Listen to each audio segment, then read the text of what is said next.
Շարունակվում է ընդհատվել էր մտքերի փոխանակության փուլում եւ այժմ ելույթի համար Ագնեսա Խամոյան։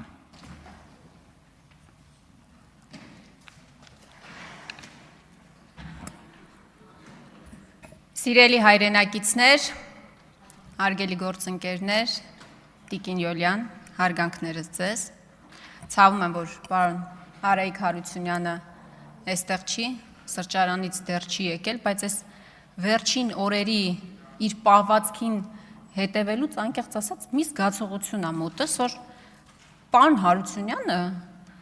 քաղաքական տրավմաների իր մուրը որոշել է ընդդիմությունից անի։ Մենք կապ չունենք ձեր չվերանշանակման հետ, պարոն Արայիկ Հարությունյան, դրա հետ կապ չունենք։ Համաձայն եք, չէ՞ գործընկերներ ջան, այդ մի բանի հետ մենք կապ չունենք, ամեն ինչի հետ կապ ունենք, բայց այդ մի բանի հետ մենք կապ չունենք։ Վերջին մի քանի օրերի իրադարձություններին եմ ուզում անդրադառնալ, բուռն իրադարձություններին։ Ինչ տեղի ունեցավ երեկ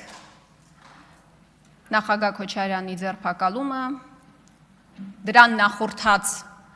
Նիկոլ Փաշինյանի իր որակմամբ կրքոտ ելույթները, բայց ես կասեի մեղմ ասած ոչ այդքան հավասարակշիռ պահվածքը, ամեն ինչ տեղի ունեցավ ժանրի կանոններով, ժողովուրդ ջան, մենք դա բազմիցս տեսել ենք։ Հարց ու պատասխան, անմիջապես այս ամբիոնից հրահանգներ իրավապահ ուժային կառույցներին ամենակարճ ճանապարհն է ընտրված։ Մի ժամանակ գոնե WhatsApp-ով նամակներ էին գրում, ինչ-որ պրոցես էր գնում, հիմա այդ ձևականությունն էլ չկա։ Միանգամից այս ամբիոնից ուղիղ եթերով հրահանգ իրավապահ ուժային կառույցներին։ Քաղաքական հետապնդում եւ անձնական վրեժխնդրություն։ Այդ երկու ձևակերպումներն է բնորոշ նրան, ինչ տեղի ունենում վերջին երկու օրերի ընթացքում։ Ուսանորություն չի, նորից եմ ասում, մենք դա տեսել ենք, պարոն Յուղալ, չէ՞։ Մենք այստեղ նստած տեսել ենք, որ Սամվել Կարապետյանը, երբ որ հայտարարություն արեց, հարգելի գործընկերներ, ուժեղ Հայաստանի, մենք այդտեղ նստած, հետևում էինք այնտեղ նստած Նիկոլ Փաշինյանին, համակարգիչը բացել էր, այսպես ինչ-որ հրահանգներ էր գրում, դրանից հետո ձերբակալությունը եւ այն բոլոր գործընթացը, որ սկսվել է ձեր առաջնորդի նկատմամբ, ականատեսը դրա եղել է ամբողջ հասարակությունը։ Գագիկ Ծառուկյանի նկատմամբ տեղի ունեցած իրադարձությունները եւ ընտրություններից առաջ, եւ ընտրություններից հետո, նույն Արարատ կոնյակի գինու օղի կոմբինատի հետ կապված հրահանգ անմիջապես, դրանից հետո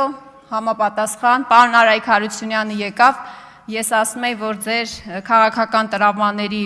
մուրը պարտադիր չի մեզանից հանեք, մենք դրա հետ կապ չունենք, ձեր չվերանշանակման հետ կապ չունենք։ Գագիկ Ծառուկյանի հետ կապված դեպքերը, ու ես բազմաթիվ օրինակներ կարող եմ բերել, բազմաթիվ օրինակներ։ Բայց այս ընթացքում նաև հասարակության այլ շերտերել են տուժում, այլ մարդիկ, տնտեսվարողներ, բիզնեսներ են տուժում, աշխատավարձով ապրող պարզապես մարդիկ են նաև, այս ձեր արդարության հաստատման, ժողովրդավարության բաստիոնում, պարոն Յուղան, արդարության հաստատման օպերացիայի շրջանակներում տուժում։ Օրինակ, ինչպես Գագիկ Ծառուկյանի բիզնեսների հետ կապված, երեք էլ բազմաթիվ բիզնեսներ կապարանակնքվել են։ Ինչ կարաք ասեք, ինչի։ Այդ մարդիկ ինչ են անելու, այդ գույքը վերցնելու են, տանեն իրանց տուն, գողանալու են, ինչ են անելու։ Հարյուրավոր մարդիկ աշխատում են, այդ մարդիկ հիմա անորոշության մեջ են, ինչ պետք է անեն։ Ապօրինի է, չգիտեմ ինչ է, լավ թող այդ մարդիկ շարունակեն աշխատել։ Բայց դու գիտեք դա ինչի եք անում, որ հետո վերցնեք, իբր տակ ժողովրդին, բայց իրականում ձեզ վերցնեք, հետո տակ ձեզ համար հաճո որևէ օլիգարխի, սխեման շատ պարզ է, կամ ձերբակալությունների հետ կապված, կալանավորումների հետ կապված, մենք Արեգնազ Մանուկյանի դեպքը շատ ենք այստեղ քննարկել,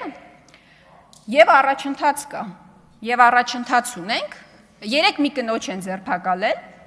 որը 3 անչափահաս երեխաների մայր է եւ հրաշալի նորությունն եմ ձեզ համար, տեսակցությունները բաց է ժողովուրդ։ Այդ կնոջ տեսակցությունները բաց է,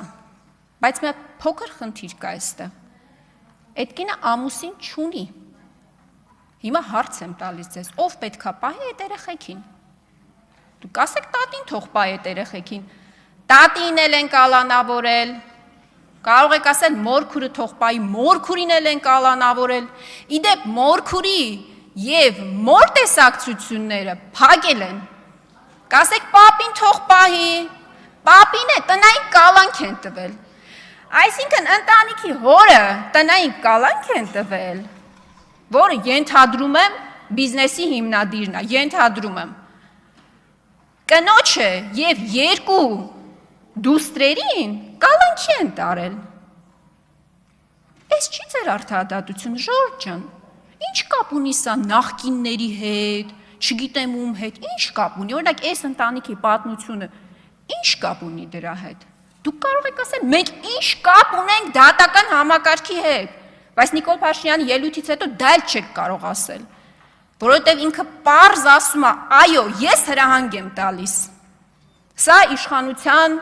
տարանջատման, օրենքի առջև հավասար, բոլորի հավասարության, ժողովրդավարության, Եվրոպական միություն է գնում Տիկին Կարապետյան, ստանդարտներին պետք է համապատասխանեցվենք։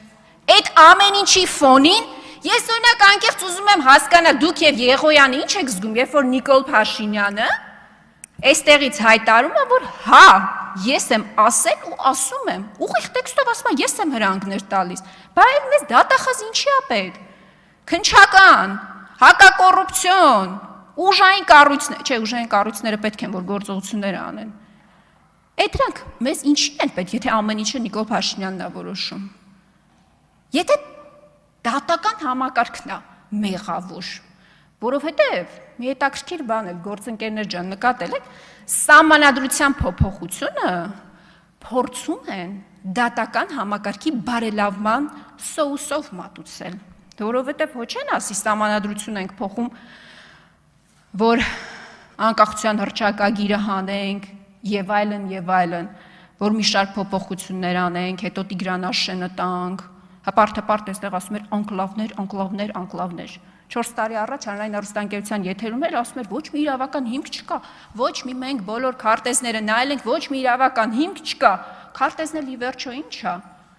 Ասում է դրանք գծագրեր են, էլի, ցանկացած քարտեզ դա գծագիր է, իրավական հիմք չի, բայց հիմա պարզվում է, որ Տիգրանաշենը անկլավ է, իրավական հիմքը, բայց չի ասում որն է։